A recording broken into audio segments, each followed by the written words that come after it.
Hi, Abhiraman Ramanathan, founder and CEO of Academics. 3வது படிக்கும்போது எங்களுக்கு சீனிவாஸ் சார் தான் வந்து கிளாஸ் டீச்சர். அவர் வந்து கொஞ்சம் ரொம்ப ஸ்ட்ரிக்டாக இருப்பார் ஒழி. ஆனால் அவர் செஞ்ச வேலைகள் எல்லாமே எனக்கு அப்பயும் சரி இப்பயும் சரி நினச்சி பார்க்கும்போது ஒரு நல்ல டீச்சர் அப்படின்ற ஒரு இதை கொடுக்கும். அவர் யூனிக்கான மனுஷன் வச்சுக்கோங்களேன். எப்பவுமே ஒரு 3வதுக்கு வந்து பசங்களாம் வரும்போது அவர் என்ன பண்ணுவார் அப்படின்னா, ஒரு 30-40 பசங்க வருவாங்க. அப்போ என்ன ஆகும்னா, ஒரு பேட்ச் இருக்கும் இல்லையா, அந்த பேட்சில் இருக்கிற எல்லார்ட்டையும் 50-50 காசு எல்லாத்தையும் கலெக்ட் பண்ணுவார். அந்த காலத்தில் 50 காசுன்றதே வந்து பெரிய விஷயமா தான் இருக்கும். இருந்தாலும் என்னென்னா 50 காசு கலெக்ட் பண்ணுவார். அப்போ அது எவ்வளோ ஆகும்னா, ஒரு 15 ரூபா அந்தளவுக்கு வரும்னு வச்சுக்கோங்களேன். அதில் 13 ரூபா 12 ரூபாய்க்கு வந்து ஒரு பிளாஸ்டிக் குடம், நல்ல குடமாக வாங்கிட்டு ஒரு 5 ரூபா 6 ரூபாய்க்கு என்ன பண்ணுவார்னா, ஒரு டம்ளரும் வாங்கிடுவார். இது எப்பயுமே அவர் வந்து என்ன பண்ணுவார்னா, ஒவ்வொரு வருஷமும் செஞ்சுருவார்.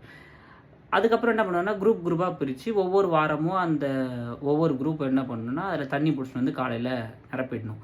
அந்த குரூப்பில் இருக்கிற யாராவது ஒருத்தவங்க என்ன பண்ணணும்னா, 11 வந்து பிரேக் கொடுக்கும்போது, அந்த பிரேக்கில் பசங்க எல்லாரையும் என்ன பண்ணணும், லைனாக நிற்க வச்சு கரெக்டாக தண்ணி குடிக்க வச்சுட்டு என்ன பண்ணணும் அப்படின்னா, குடத்தை கிளம்பி வச்சிடணும். ஸோ இது வந்து என்னென்னா ரொட்டீனாக இருக்கும். ஏன்னா அப்போ வந்து எங்கள் ஸ்கூலில், கவர்மெண்ட் ஸ்கூலில் என்ன கிடையாதுன்னு அப்படின்னா, வாட்டர் ஃபெசிலிட்டிஸ் கிடையாது.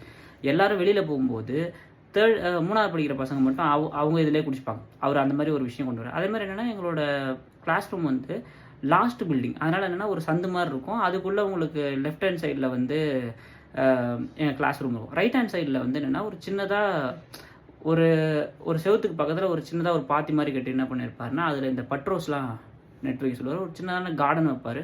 உங்களுக்கு வந்து தண்ணி எப்போல்லாம் வந்து வீணாக போதோ அப்போல்லாம் நீங்கள் இந்த செடிக்கு தண்ணியை கூட்டிடணும் அப்படின்னு சொல்லுவார்.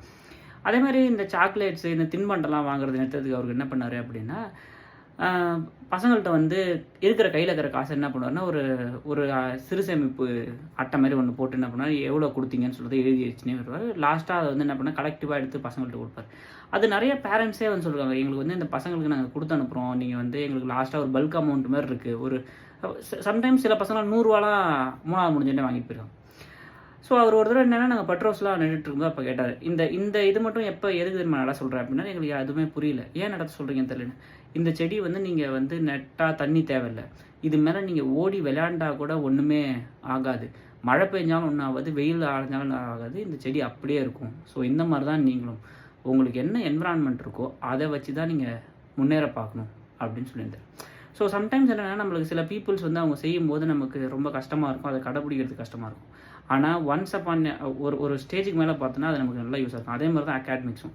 நீங்கள் இப்போ வந்து சம்மரைஸ் பண்ணுறதுக்கோ இல்லை நான் டீப்பாக படிக்கிறதுக்கோ டெய்லி படிக்கிறதுக்கோ நான் படிக்க மாட்டேன், கஷ்டமாக இருக்குது அப்படின்னு ஃபீல் பண்ணீங்க அப்படின்னா, நீங்கள் என்ன பண்ணுவீங்கன்னா, ஏஐ உங்க கூட போட்டி போடும்போது you will be struggle. So use academics.